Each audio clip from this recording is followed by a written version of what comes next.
Welcome to MLSsoccer.com's Playoff Central presented by Samsung Galaxy.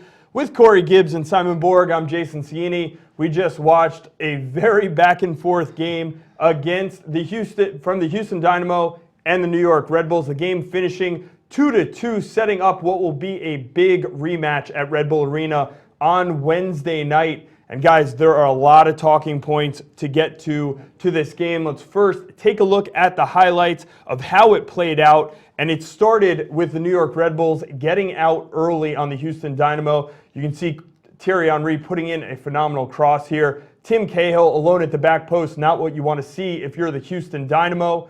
1-0 to the Red Bulls. And they would double the lead a little bit later. Eric Alexander cutting back on Eric Brunner and slipping that one by Tally Hall.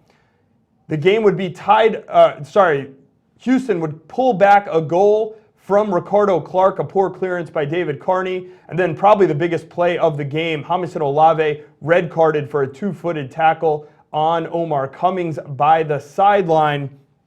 After that, guys, the Houston Dynamo were able to tie it up late. They had a corner kick. Bobby Boswell puts the header in. Robles unable to hold onto the ball. Omar Cummings crashing the net, as you'd expect a Houston Dynamo forward to do, ties it up. The game finishes 2-2. It was an exhausting game to watch, but when you look at it, the New York Red Bulls did everything right in the first half. They went into halftime with a 2-0 lead, and you had to think, if you're a Red Bulls fan, okay, we got this. We've seen this all season, and it's still happening in the playoffs. And based on how the games have gone in Houston before that, they've had leads, and the Dynamo have just wilted. They haven't mounted comebacks, and so in the Red Bulls' minds, I'm sure you think you have the second half coming up, and it's going to be an easy go of it. But the Houston Dynamo, I don't know where that energy was to start the game, and that's what Dominic Kinnear has to keep his guys hold them accountable for. But they could come back with Dynamo soccer. I think they played at the Red Bulls tempo in the first half.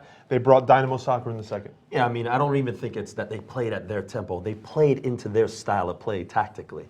You know, the Houston Dynamo came in and they were attacking the same way that the Red Bulls were defending. They went with two blocks of four in the back four and the midfield four, and they were only attacking outside of that right side. Brad Davis was ineffective in that first half. When they came out in the second half, they picked up their speed of play. A lot more balls were whipped in on that left-hand side, and it proved to be better for them. That was amazing to see those stats, how they were only attacking down the right side in that first half. I couldn't understand it. All right, well, you look at Boniek Garcia was probably one of the people they wanted to get the ball to. He was not as effective maybe as you'd want. Did have one nice pass to Will Bruin, though. Bruin unable to finish on it. This first half for the New York Red Bulls, though, something was going right in there. Thierry Henry, Tim Cahill, we talked about it in the pregame show. Peggy Luyandula moved into the midfield, freed them up to get into the attack and really not have to worry about the playmaking. And you saw how effective they can be getting out to that 2-0 lead. It was Henry and Cahill involved in both goals. Well, it's their counterattack. You know, they went with a system and they played very well out of it. The thing is, I don't understand what the Houston Dynamo were doing. They're known to be a team to break the play early and stop the counter and pick up those early fouls without getting the yellow cards. And we didn't see that happen. And on the second goal, they should have never let Thierry Henry out on that play. And it cost them to be effective. And the other bigger thing is that the Houston Dynamo defense was isolated one too many times with Brunner and Boswell in the middle. Corey Ash, Zarkodi were pushed up too high, and they were just 1v1, and they were isolated. In the second half, we saw that they stayed a little bit deeper. The two outside backs were pulled in a lot more, and they were a lot more secure in that way. But you would have expected Brunner to anticipate better. I mean, he's an experienced defender. Sure. On the Cahill header, and then on Alexander, not to bite on the Alexander dribble. Alexander with the Aaron Rodgers discount double check celebration. Well, let's look at this. So New York goes into halftime 2-0. Everyone feeling good about New York. Everyone thinking this game is going to end 3-4, 5-0 in their favor. They came out in the second half, and we were all sitting there watching the game, and I brought it up an early play where the ball was in the corner and the ball skirted out, and Henry is standing there with his hand up, and I'm saying he should be going for that ball. It's 2 feet away from him. They look complacent. It's early, but it's a complacent feeling. And that's exactly what happened in the second half. New York Red Bulls looked complacent the entire time, and you saw it slowly spiral downward. I don't know if it's complacency you can use to blame David Carney on that clearance that led to the Ricardo Clark goal. But again, as orderly as they were defending throughout that first half, you have the one slip up. It lets the Dynamo in, and the Dynamo didn't need much to get that energy back up. And then the coaching staff for the Dynamo saying, hey, we're not wasting any time.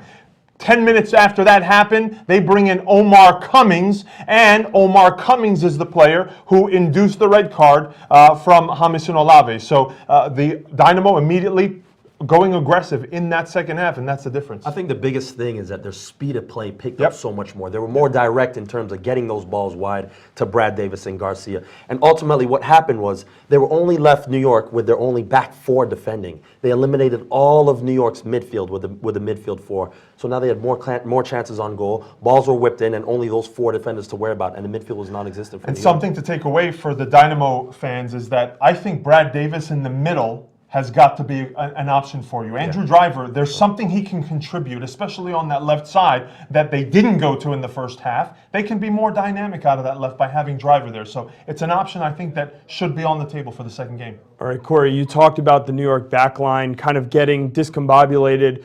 When you look at the key play in this match, we're talking about the Jamison Olave red card on Omar Cummings. The fact that Jamison Olave was that far stretched over by the sideline tells you that something wasn't right in the back. Some debate on Twitter, some debate in our office, if this was a red card or not. Simon, looking at it, your thoughts? If we're using the letter of the law, it is a red card. But I think that it's a late tackle. You can also define it as a late tackle, miss the ball. I think you can also make the argument that maybe it was a yellow, especially in this kind of game situation. If you really want to be a ref that manages the game, I think if a yellow's given there, no one's arguing. What would you have given? If I'm the ref, I give a yellow, but by the rule of law, by the letter of the law, I think he's right. If anyone out there has ever seen instant replay and seen Simon's take, you know full well he would have given a red card. That's a on red that card. play. It's a red He card. would have given a red card. So I don't know how you just went. Somehow Corey managed to talk you into saying that you would have given it a yellow card because we know you would have given If a a red yellow card. was given, I don't think people are clamoring for a red. That's what my point is. That's understandable, but I mean at the same time, to me, I think that's a red card. I think because Corey? it's MLS and they've clamped down on harsh tackles and the bad injuries that have happened recently, I understand why they've given a red. Anywhere else in the world, in Europe, in anywhere, South America, I think that's a clear yellow card. All right, I don't know if I agree with that. I think it was definitely a reckless tackle. Olave is going to miss the next game. Before we get to the next game, though, the Houston Dynamo tied it up. We have to talk about that. Coming up late, it's Bobby Boswell with the header on goal. Luis Robles stretches to make the save, can't hold on to it, and Omar Cummings, the guy who drew the red card, is there to finish. He plays the hero. Let's take a listen. They caught up with Bobby Boswell out. We're gonna hold off on Bobby Boswell's sound. The goal by Omar Cummings tied it up.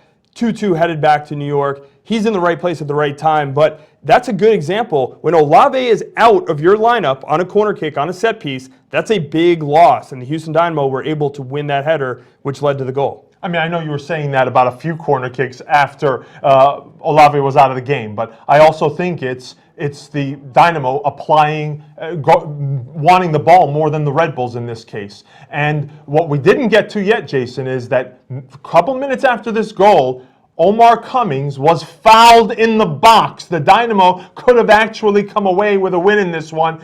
That was a clear penalty to me. Sakagya hacking him just inside the penalty area. All right, I'm sure that will be another talking point as we move forward. Again, let's get to the interview with Bobby Boswell down on the field at BBVA at Compass Stadium after the match. 2-2 draw here at home. Just walk me through how that one played out. It's just kind of a weird game the way it came down, and Olave usually marking me on those set pieces, so I think they lost me a little bit, and Brad puts a good ball in as he normally does, and we were able to get on the end of it, thank goodness. So it's good to get a tie, considering we were down 2. At least it gives ourselves a chance in New York.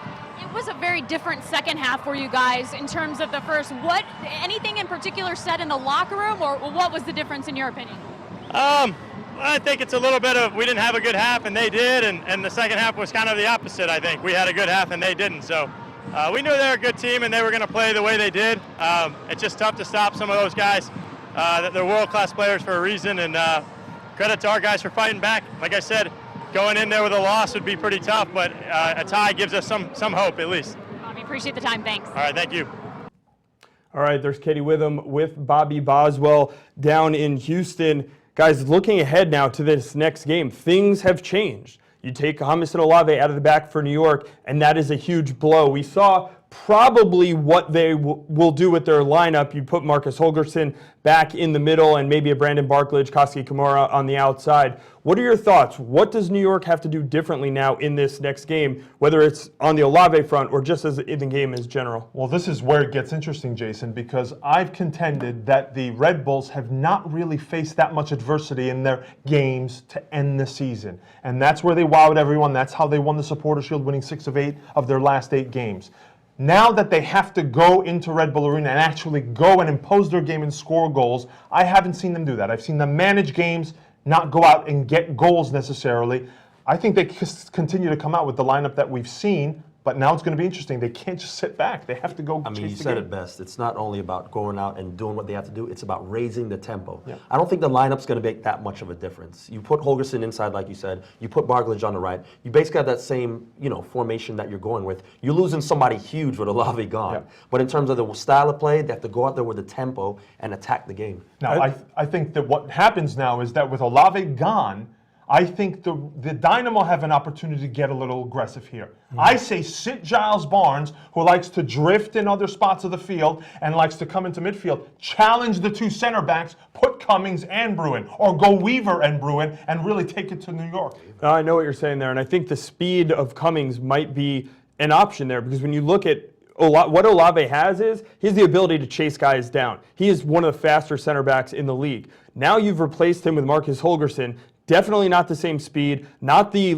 quickness that he would have laterally. Sakagia's not catching up to Cummings either. Right, so you're going to struggle if you're New York, and now that's going to back them up, potentially make the back line play deeper, open up some space in the midfield, and you mentioned it, maybe playing Brad Davis in the middle, where you now have more room in the middle of the field to operate, whether it's serving a ball in or taking a shot on goal. That could be the answer for the Dynamo. What this has done, basically how things have shaped out after this first game, is it's given plenty of options to the Dynamo. The pressure, though, all on New York, and it's going to be interesting to see if Petke makes major tweaks now. But I think what Corey says is right. I think it's obvious who they'll slot in there, and then they'll go with their usual lineup. Corey, you think Houston going to New York, do things change as far as Dominic Kinnear? I mean, obviously he's coming back, and he didn't look like he was missed when you looked at the second half there, because somebody gave a really good halftime speech to the Houston Dynamo. But do things change now for Houston when they go back to New York? I think the biggest thing Houston takes out of this game is that tactically, they're going to have to attack this game. Go that way there with the speed of play. And in terms of defensively, they're going to have to go with their block of 4 and then have Crevel sitting in front of them. Do a better job at it. I think in the first half, they were too spread out and they were isolated. And I think many times in the first half, New York had good chances to dissect them, but that's just that final pass wasn't good enough. So I think holding that back line as long as possible, prolonging it, and making New York as frustrated as possible, and Henry, their main guy, frustrated most as possible, and they pull it off in the last 10, 15 minutes will be good for Houston. And Henry carrying a yellow going into that second leg, so that's going to be a story to watch as well. Another yellow, he's suspended for the first Simon, game of the next round. the longer this game goes on tied, 0-0, 1-1, 2-2, is the worse off it is for New York. All right, I'm very curious to hear what Mike Petke had to say after this match, after that second half collapse, I guess you could say, by the New York Red Bulls. Let's take a listen to Mike Petke in the scrum after the game. I can't hear you, man. Mike, what were your thoughts on the game? Not the way you wanted to end that game. My thoughts on the game overall. Thought we did tremendous to go up 2-0 on the road in the first half. I thought we gave them confidence, obviously, with the deflection goal. It was a poor clearance on our part. Red card killed us. And then, listen, at the end of the day, those goals were our fault. It wasn't something created out of spectacular stuff. It was self-inflicted on us. But rule of thumb is, on the road, if you get a tie, you go home to your place. It's pretty much 0-0. It's a good thing. But our guys are angry. you know, at the way that we allowed them back in the game. And they're extremely happy. So, hey, come Wednesday, you see character Wednesday. You don't get a chance to see the replay, but what would your initial thoughts on Olave's? Come on. It was 50, 60 yards away from me. Obviously, he went down on the ground. Obviously, somebody fell down near the team. Ref was right there, so I'm assuming it was a red card. How big was that for Wednesday's game? Obviously, it's been a big part of your back on. Yeah, I mean, he's been a starter all year, but we have guys need to step up in a big way Wednesday. So, yeah, it's a big loss, but we'll deal with it. All right, there's Mike Petke after the match. Said a couple interesting things there. You know, a tie is usually good when you go into these series, but his team is angry. Houston's happy after this particular tie. Said that the goals were self-inflicted, that it wasn't Houston earning them necessarily. It was us, the New York Red Bulls, shooting ourselves in the foot. And then finally, of course, on the red card, he says it was 50-50. He trusts the ref made the right decision. When you're evaluating the Red Bulls' performance, tell me what you're taking away aside from the fact that they got those 2 chances, 2 goals, and that was it. That was it. And so I don't know how many more positives you can take out of this. Sure, they were organized in that second half, but in the first half. But you're always going to have slip-ups. We saw it in the playoff game between New England and Kansas City. Kansas City has the one let off. New England takes advantage. You're not going to be defensively concentrated 100% for 90 minutes. It's just impossible to do. I think the best thing that came out of his interview, he said, Wednesday we're going to see who has the most character. That's going to win the game. And that's what New York's going to have to do. They're going to have to impose themselves on Houston, come out here and come with tempo and their style of play and do it. Because let's be honest, in the past, they've been known for the team to not do it. So it's going to have to be something different. And Mike Petke, he's going to have to be behind this team to come out with that anger and force and do something special on Wednesday. All right, guys, we're wrapping it up from here. Of course, I got to remind everyone that we're going to be back ahead of the Los Angeles Galaxy taking on Real Salt Lake tonight. It's our second game of the day, although I feel like that game was 2 games in itself when you look at the 2 halves and the way it went for both teams. Of course, you can reach out to us. We're all on Twitter. We'll be answering questions, getting back to everyone up until that game, and of course, having conversation through that game. Thanks for joining us here on MLSsoccer.com's Playoff Central, presented by the Samsung Galaxy. We will be back ahead of the LA Real Salt Lake game later tonight.